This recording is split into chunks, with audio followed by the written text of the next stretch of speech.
당장 내일 모레 선교를 나가기 때문에 본문을 누가복음으로 바꿔서 우리가 선교를 해야 하는 이유에 대해서 이야기를 나누겠습니다. PSP를 들으신 분들은 알겠지만, 그리고 앞에 나와서 루안다를 향하는 친구들의 잠깐의 각오를 통해서 들으셨겠지만, 선교해야 하는 이유는 너무 간단합니다. 만약 누군가가 여러분들에게 선교를 왜 해야 할까라고 물어본다면 여러분들은 과연 어떻게 대답하시겠어요? 대부분 선교가 무엇일까를 생각을 할 때 기본적으로 갖는 정의가 뭐냐면 복음 전하는 거, 말씀 전하는 거라고 보통은 이야기할 거예요. 이건 너무 어렵지 않게 이야기할 수 있다는 거죠. 그런데 여기서 한 가지 더 우리는 나아가야 되는데, 그렇다라고 한다면 선교를 왜 해야 할까요? 라는 질문이에요. 우리는 선교를 왜 할까요? 주는 교회는 선교를 왜 하죠? 여기에 대해서 우리는 분명하게 대답을 할 수 있어야 됩니다. 청년대 때에 있어서 왜라는 질문이 참 중요해요. 여러분들이 무엇을 하든 간에, 무엇을 생각하든 간에 내가 그것을 왜 하는지, 왜 생각하는지에 대해서 정확한 답을 줄 수 있어야 되는 거죠. 그래서 이 왜라고 하는 질문에 정확한 답을 내릴 수 있는 것이 실력이에요. 여러분들이 그 실력을 갖추면 좋겠어요. 자, 우리는 선교를 왜 합니까? 라고 하는 이 질문에 존 파이퍼 목사님은 이렇게 설명을 하셨어요. 교회의 궁극적 목표는 선교가 아니라 예배다. 선교가 존재하는 이유는 예배가 존재하지 않기 때문이다. 마지막에 남은 것은 선교가 아니라 예배다. 결국 사람이 아니라 하나님이 중요하기 때문이다. 이 세대가 끝나고 셀 수 없이 많은 구속받은 무리가 하나님 보좌 앞에 엎드릴 때 선교는 더는 존재하지 않게 될 것이다. 선교는 잠깐 동안 필요하다. 하지만 예배는 영원히 지속된다. 이 글을 통하여서 존 파이퍼 목사님의 말씀을 통하여서 우리가 유추할 수 있는 건 뭐냐면, 선교하는 이유가 뭐죠? 예배 때문인 거예요. 예배 때문이야.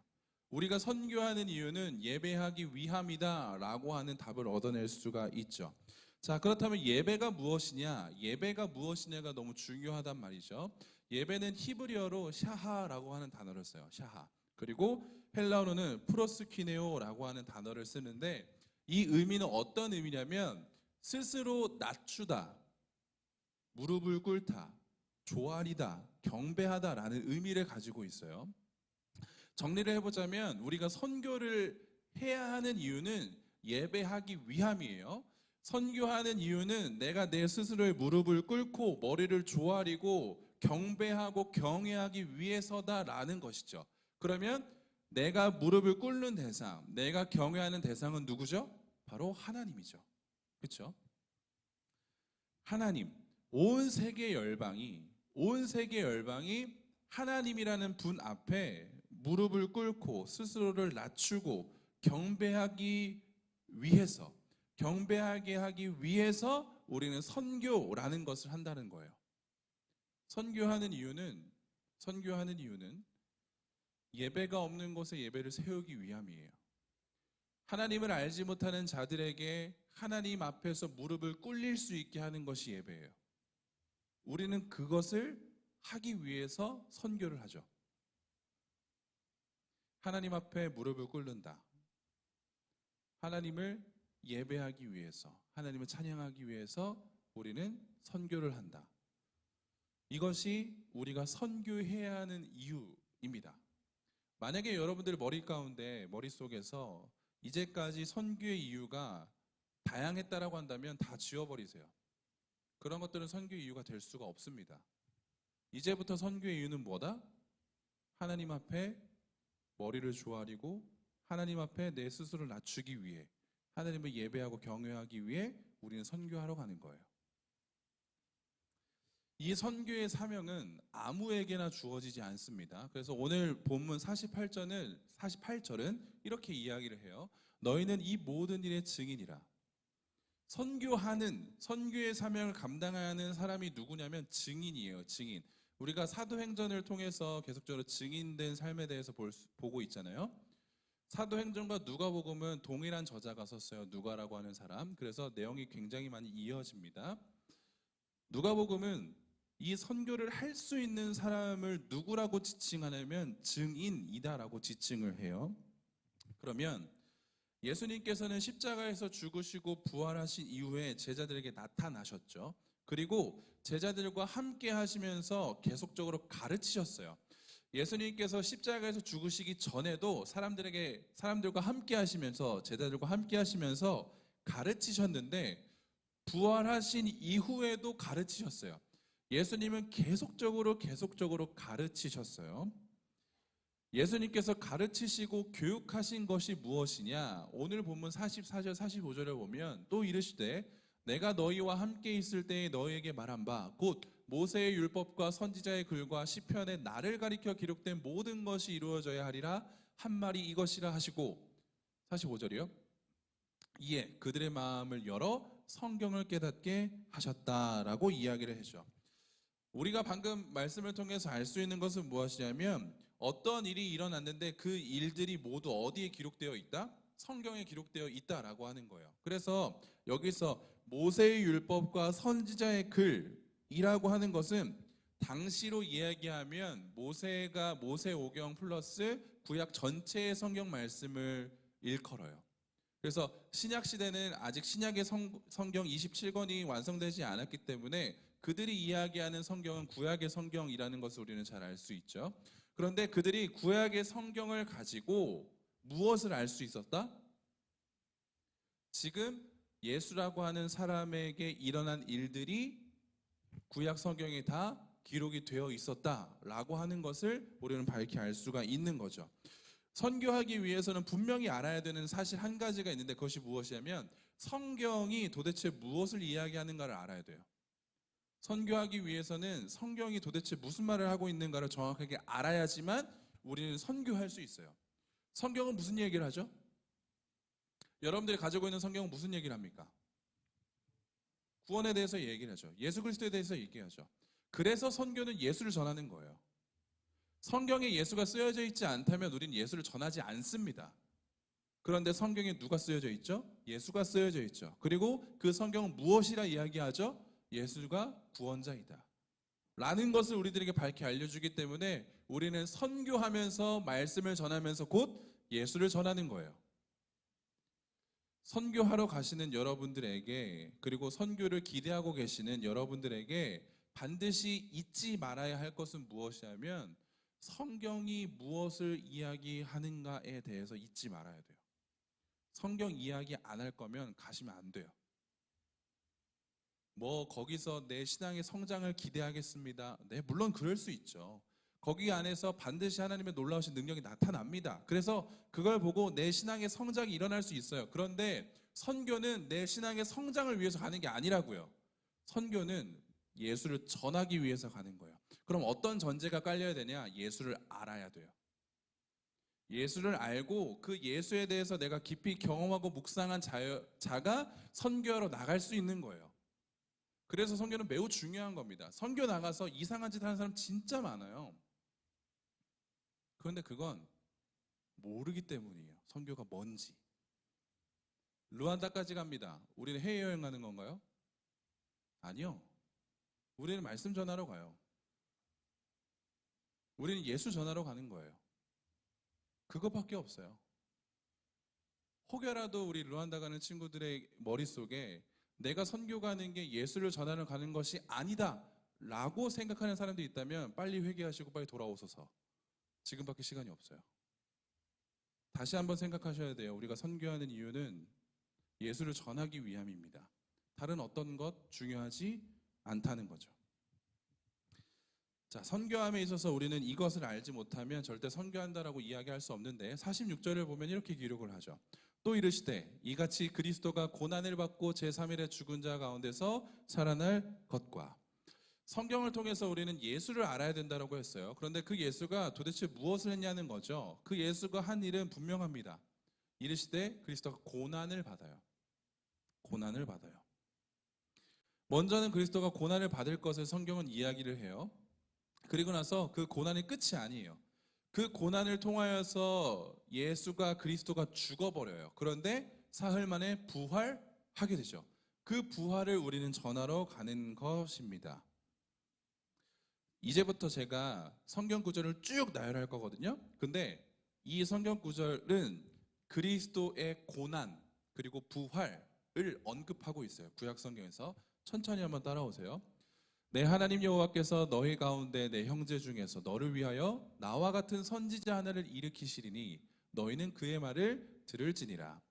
내 하나님이여 내 하나님이여 어찌 나를 버리셨나이까 어찌 나를 멀리하여 돕지 아니하시오며 내 신음소리를 듣지 아니하시나이까. 그는 강포를 행하지 아니하였고 그의 입에 거짓이 없었으나 그의 무덤이 악인들과 함께 있었으며 그가 죽은 후에 부자와 함께 있었도다. 이러므로 나의 마음이 기쁘고 나의 영도 즐거워하며 내 육체도 안전히 살리니 이는 주께서 내 영혼을 수월에 버리지 아니하시며 주의 성도를 멸망시키지 않으실 것임이니이다. 주께서 생명의 길을 내게 보이시리니 주의 앞에는 충만한 기쁨이 있고 주의 오른쪽에는 영원한 즐거움이 있나이다. 여호와께서 그에게 상함을 받게 하시기를 원하사 질고를 당하게 하셨은즉 그의 영혼을 속건제물로 드리기에 이르면 그가 씨를 보게 되며 그의 날은 길 것이요 또 그의 손으로 여호와께서 기뻐하시는 뜻을 성취하리로다. 그가 자기 영혼에 수고한 것을 보고 만족하게 여길 것이라. 나의 의로운 종이 자기 지식으로 많은 사람을 의롭게 하며 또 그들의 죄악을 친히 담당하리로다. 이 구절들 말고도 성경은 계속적으로 우리가 잘 아는 기름 부음 받은 자 그리스도 메시아에 대해서 이야기를 줄곧 하고 있어요. 그 메시아가 누구신지, 그 메시아는 도대체 어떤 자인지, 그는 어떠한 고난을 받게 될 것인지, 그리고 그 고난의 이유가 무엇인지에 대해서 계속적으로 성경을 통해서 우리들에게 알려주고 있다라고 하는 거죠. 증인이라고 불리는 자들, 선교를 하는 자들은 반드시 그리스도의 고난, 그리고 죽으심, 부활을 알아야 돼요. 여기서 알다라고 하는 이 단어에 대해서 제가 저번에도 한번 언급한 적이 잠깐 있지만 이 아는 것은 단순하게 지식적으로 동의되는 것이 아니에요. 예수를 안다라고 했었을 때, 그리스도를 안다라고 했었을 때 그냥 내 머리 지식적으로 예수는 그리스도지, 예수는 구원자지 라고 하는 이 지식적인 동의가 알다가 아니에요. 이 알다라는 것은 굉장히 깊은 알을 이야기하는데 이 그리스도를 믿음으로 고백하고 이 그리스도를 인격적으로 만나는 것, 그래서 그 만남을 통하여서 진짜 예수가 누구인지, 예수가 어떤 분인지 아는 것을 의미해요. 더 깊은 차원의 알을 이야기한다고요. 이 알은 믿음이랑 굉장히 밀접하게 연결이 되어 있어요. 야고보서 2장 19절 보면 내가 하나님은 한 분이신 줄을 믿느냐 잘하는도다 귀신들도 믿고 떠느리라. 봐봐요. 귀신들도 하나님은 한 분인 줄을 안대요. 그 다음이요. 마태복음 보면 이에 그들이 소리질러 이르되 하나님의 아들이여 우리가 당신과 무슨 상관이 있나이까 때가 이르기 전에 우리를 괴롭게 하려고 여기 오셨나이까 하더니, 이게 어떤 구절이냐면 군대 귀신이 들린 자가 있었어요. 그런데 예수님을 보고 예수님 앞에 달려와요. 그래서 예수한테 이렇게 소리 지르는 거예요. 하나님의 아들이여 우리가 당신과 무슨 상관이 있나이까. 자, 귀신은 예수님을 보고 뭐라고 이야기했다고요? 하나님의 아들이요. 귀신은 너무나도 잘 알고 있죠. 예수가 누구인지. 근데 이 지식으로 구원받았나요? 아니요. 우리는 혹시 착각할 때가 있어요. 예수를 안다라는 것, 내 지식으로 예수를 안다라는 것 때문에 내가 구원받은 자이다라고 착각할 때가 있다고요. 그런 알을 이야기하는 것이 아니에요. 제가 여러분들에게 이야기하고 싶은 그 알은 단순하게 지식적 동의가 된 알이 아니라고요. 여러분들 이거 잘 생각하셔야 돼요. 여러분들의 신앙생활 속에서 잘 생각하셔야 돼요. 정말 여러분들은 예수 그리스도를 인격적으로 만나셨나요? 아니면 그냥 교회에서 이야기하는 것들을 주워 담아서 예수는 그리스도라던데? 라는 식으로 지금 이해하고 계신가요? 이 둘 차이가 너무 분명하죠.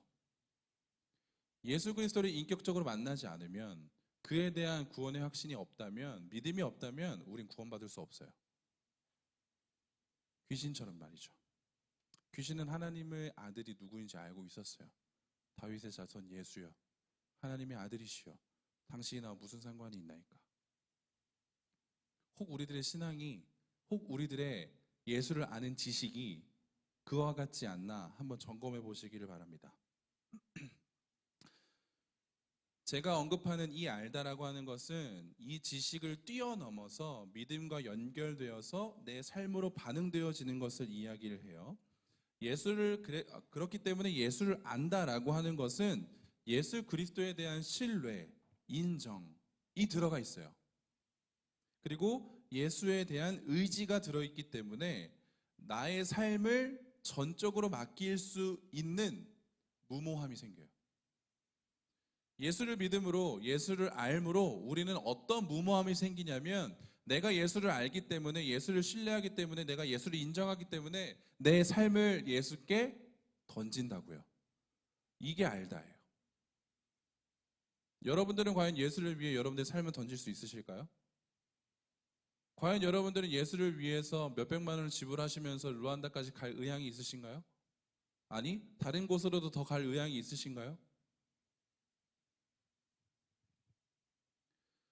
예수님을 신뢰하고 의지한다는 것은 이렇게도 표현할 수 있어요. 예수 그리스도를 나의 구주로, 주님으로 영접하는 것은 물론이요, 회개하는 삶으로 나아가겠다 라는 것으로도 해석할 수 있어요. 그래서 오늘 보면 47절에 보면 또 그의 이름으로 죄사함을 받게 하는 회개가 예루살렘에서 시작하여 모든 족속에게 전파될 것이 기록되었으니, 성경에서 기록된 많은 인물들, 많은 사건들은 결국 예수님을 구주로 영접을 했고 그로 인하여서 예수의 이름으로 죄사함을 받았다, 내가 회개했다라는 것을 계속적으로 일러주고 있어요. 사도행전도 마찬가지죠. 회개하라는 것을 언급하게 되고 그 예수의 이름으로 말미암아 회개하고 구원받는 역사가 일어났다라는 것을 우리는 성경을 통해서 계속적으로 볼 수 있습니다. 그렇다라고 한다면 우리가 회개라는 것에 대해서 간단한 정리가 필요하겠죠. 회개라는 것은 지금까지 나의 삶의 모습을 등지는 거예요. 이제는 내가 끊어내서 내가 이쪽으로 가고 있었다라고 한다면 회개라는 것은 이제 방향을 돌리는 거죠. 끊어내는 거예요. 등지는 거예요. 그래서 다른 방향으로 나아가는 거예요. 우리가 회개한다는 것은 죄의 방향으로 나아가고 있다는 것을 인정해야 돼요. 인식해야 돼요. 그리고 이것이 잘못되었다, 이것은 생명의 길이 아니다 라는 것을 내가 파악하고 이걸 끊어내고 진짜 생명의 길이신 예수께 가야 돼요. 이것이 회개예요. 죄의 삶을 등지는 것, 그리고 예수님께 한 걸음 한 걸음 나아가는 것, 그것이 회개입니다. 죄를 인식하셔야 돼요. 죄를 인식하셔야 돼요. 내가 죄인이라는 사실을 아셔야 돼요. 그런데 거기서 끝나시면 안 돼요. 내가 죄인이라는 걸 인식하셨죠. 내가 죄인이라는 사실을 알게 됐죠. 그러면 우린 되게 비참함에 빠져요. 아무것도 할 수 없는 비참함에 빠져요. 역시 난 죄인이군. 이렇게 됐기 때문에, 이렇게 된 것도 내가 죄인이기 때문에 이런 거군. 역시 내 삶에서 아무런 의미가 없군, 소망이 없군, 이러면서 허무주의에 빠지고 내 삶을 다 내려놓게 된다고요. 뭐 때문에요? 죄를 인식하게 되면. 그런데 우리는 여기서 끝나버리면 안 된다고요. 왜죠? 성경은 분명히 이야기해주고 있어요. 너 죄인이야? 인정해? 네, 전 죄인입니다. 전 인정합니다. 그래? 그렇다면 너에게 생명이 있어. 왜 그렇죠? 주 예수 그리스도가 우리들의 죄를 위해서 십자가에서 죽으셨잖아요. 그리고 부활하셨잖아요. 그래서 우리는 죄인임을 고백하는 것이 기쁨으로 고백할 수 있어야 돼요. 왜요? 내가 죄인됨을 고백하는 것이 곧 구원, 영생으로 이어지기 때문이에요. 여러분들은 여러분 스스로 죄인이라고 인정하십니까? 그렇다면 축하드려요. 여러분들은 구원받은 자입니다. 그렇다면 여러분들은 영원한 생명을 하나님께서 허락하신 자들이에요. 이 사실을 절대 까먹지 마세요. 잊지 마세요.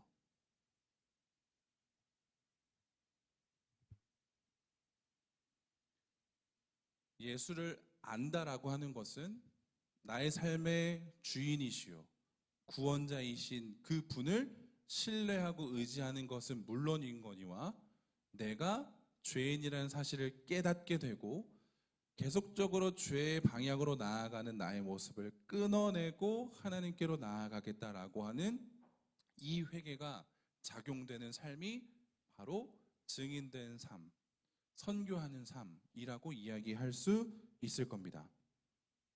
세상을 바라보지 않고 하나님께로만 시선을 맞추며 살아가겠다라고 결단하는 것이 바로 증인된 삶이라는 거죠. 선교하는 삶이라는 거죠. 우리는 선교해야 해요. 우리는 선교해야 해요. 선교는 예수님께서 우리들에게 명령하신 지상 대명령이기 때문에 결코 이거는 우리는 끊어낼 수가 없어요. 부정할 수 없고 거부할 수 없습니다. 반드시 이것을 해야 하는 거죠. 온 세계 열방이 하나님을 예배하는 그날을 기대함으로 우리는 계속적으로 복음을 전하는 삶을, 예수 그리스도를 전하는 삶을 살아내야 합니다. 가정에서, 직장에서, 학교에서, 그리고 우리가 있는 그곳 어디서든지 내가 예수의 증인이다 라고 하는 것을 분명하게 인식하고 이것을 전하는 삶을 살아가야 됩니다. 이것이 하나님께서 매우 기뻐하시는 일이에요. 그래서 데살로니가 전서는 이렇게 기록을 하죠. 오직 하나님께 옳게 여기심을 입어 복음을 위탁받았으니 우리가 이와 같이 말함은 사람을 기쁘게 하려 함이 아니요 오직 우리 마음을 감찰하시는 하나님을 기쁘시게 하려 함이라. 하나님께서 우리들에게 복음을 위탁하셨대요. 전적으로 맡기셨대요. 이 맡기심으로 조급해하고 다급해하고 불안해하는 것이 아니라 우리들에게 그 복음을 맡기심으로 하나님 기뻐하셨대요. 죄인된 우리들에게 가장 중요한 복음을 맡기셨는데 불안해하지 않으세요. 염려하지 않으세요. 기뻐하세요. 왜 그렇죠? 우리가 복음을 전할 걸 아시니까. 우리가 복음 전하는 삶을 살게 하도록 하실 거니까. 이게 하나님의 놀라우신 은혜인 거고 계획인 거예요. 우리는 하나님의 복음을 위탁받은 하나님의 대사라고도 표현할 수 있습니다. 이 대사라는 뜻은 어떤 의미냐면 국가 원수로부터 다른 나라의 원수에게 파견이 돼요. 그래서 국가의 의사를 표시하는 임무를 가지고 그 국가의 원수와 그 권위를 대표하는 거예요. 내가 하나님 나라의 대사라고 한다는 것은 하나님의 그 권한을 내가 가지고 가는 거죠. 어디로요? 세상으로 나아가요. 그래서 이 세상에서 우리는 선포하는 거예요. 하나님께서 말씀하셨습니다. 돌아오라, 돌아오라. 예수를 힘써 알아야 된다, 알아야 된다. 그것이 생명의 길이다. 그것이 너희들이 살 길이다. 라는 것을 우리는 하나님의 권위를 가지고 이야기하는 자들이라고요. 그래서 우리는 말씀을 전하는 것, 복음을 전할 때 두려워할 필요가 없는 거예요. 우린 하나님의 능력을 가진 자들입니다. 하나님의 권한을 가진 자들이에요. 그렇기 때문에 우리는 하나님의 능력을 의지하여 이 땅에서 복음을 전할 수 있는 것이죠. 어떻게요? 거침없이 담대하게. 우리가 복음을 전하는 태도가 바로 거기 있어요. 거침없이 담대하게. 복음을 전하는 우리들의 태도 절대 잊지 마십시오. 하나님께서는 온 세계 열방으로 복음이 전해져야 한다라고 분명히 이야기를 하셨어요. 그래서 우리들에게 그 복음을 위탁하시면서 이것을 가지고 나아가라, 이것을 가지고 퍼져라 라고 분명하게 이야기를 해 주시죠. 그래서 우리는 머물러 있으면 안 돼요. 금요일 날 우리가 통일에 대해서 잠깐 배웠는데 제가 그때 깨달은 것이 무엇이냐면 머물러 있으면 안 되는 거구나 였어요. 내가 신앙생활을 한다라고 하는 것, 나의 삶에 함몰되어서 계속적으로 나의 이익과 유익만을 구하는 우리들의 모습을 보게 되잖아요. 근데 그것도 너무 중요해요. 그런데 아무리 신앙생활을 오래 한다고 해도 계속적으로 나에게만 머물러 있으면 그건 잘못된 거예요. 우리들의 신앙은 시야가 넓어져야 돼요. 나를 뛰어넘어야 돼요. 하나님은 그렇게 하시는 분이시거든요. 그런데 계속적으로 내 모습만, 안 되는 내 모습만 보게 되니까 기도할 때도 주님 나를 좀 살려주세요. 내 인생을 좀 앞길을 좀 열어주세요. 라는 기도만 할 뿐이지 온 세계 열방을 위해서 우린 기도하지 않았던 모습을 깨닫게 됐죠. 진짜 그리스도인들은 나만을 위해서 기도하는 사람들이 아니에요. 나에 함몰되지 마세요. 나의 삶에 함몰되지 마세요. 이걸 뛰어넘으셔야 해요. 하나님의 능력으로 뛰어넘으셔서 하나님께서 바라보시게 하는 그곳을 품어낼 수 있어야 돼요. 바라볼 수 있어야 돼요. 특별히 우리는 르완다로 갑니다. 그래서 요청드리는 거예요. 르완다를 위해서 기도해 달라고. 여러분들이 보고 있는 그 시야, 하나님께서 보게 하시는 그 시야를 위해서, 그곳을 위해서 여러분들이 기도하셔야 돼요. 가정이 될 수 있어요. 여러분들 학교가 될 수 있어요. 하나님을 알지 못하는, 예수를 알지 못하는, 복음을 알지 못하는 자들에게 눈을 돌리셔야 돼요. 긍휼한 마음이 있으셔야 돼요. 그게 그리스도인이 가져야 될 시야, 시선입니다. 그래서 제가 설교 마무리하면서 여러분들에게 부탁하고 싶고 같이 하고 싶은 게 있어요. 그건 뭐냐면 이거 같이 해줬으면 좋겠어요. 저희가 목요일 날부터 사역이 시작이거든요. 시차가 조금 있긴 한데 27일 목요일 밤 10시에 딱 일주일이에요. 일주일이니까 무조건 목요일부터 시작되는 매일 밤 10시에 단 1분이라도 르완다를 위해서 기도해 주십시오. 그리고 15명의 선교 대원들을 위해서 10초도 괜찮아요. 하나님 아시죠? 이것도 괜찮아요. 그런데 우린 정할 거예요. 어떻게 정한다? 매일 밤 10시에. 그래서 이거 하나만 더 해주세요. 우리 오픈 채팅방 있죠? 거기에 기도했습니다 만 올려주세요. 그거 보면 저 눈물 날 것 같아요. 그것만 해주세요. 나 못하겠다, 나 안 할란다, 손 없죠? 오케이. 그럼 여기 있는 사람들은 다 할 겁니다. 그러면 여기 대략 한 45명 정도 되거든요. 그럼 45개의 카톡이 올라겠죠? 매일 밤 10시마다. 그러면 우리는 그걸 보고 힘을 얻을 거예요. 우리를 위해서 해달라는 게 아니에요. 하나님의 꿈을 위해서, 하나님의 비전을 위해서, 하나님의 뜻을 위해서 그렇게 해주시기를 부탁드려요. 딱 일주일입니다. 일주일. 그래서 여러분들이 같이 우리랑 같은 마음으로 하고 있다는 사실을 그 카톡을 통해서 우리도 전달받고 여러분들도 서로서로 응원해 줄 수 있는 귀한 선교의 시간이 되면 좋겠습니다. 말씀을 마무리할게요. 우리가 선교하는 이유는 단 한 가지예요. 하나님을 예배하기 위함. 잊지 마십시오. 그리고 르완다로 나아가는 사람들뿐만 아니라 이곳에서 여러분들의 삶을 살아간 여러분들도 잊지 마세요. 여러분들이 선교해야 하는 이유, 여러분들이 복음을 전해야 하는 이유는 단 한 가지요. 예배하기 위함이에요.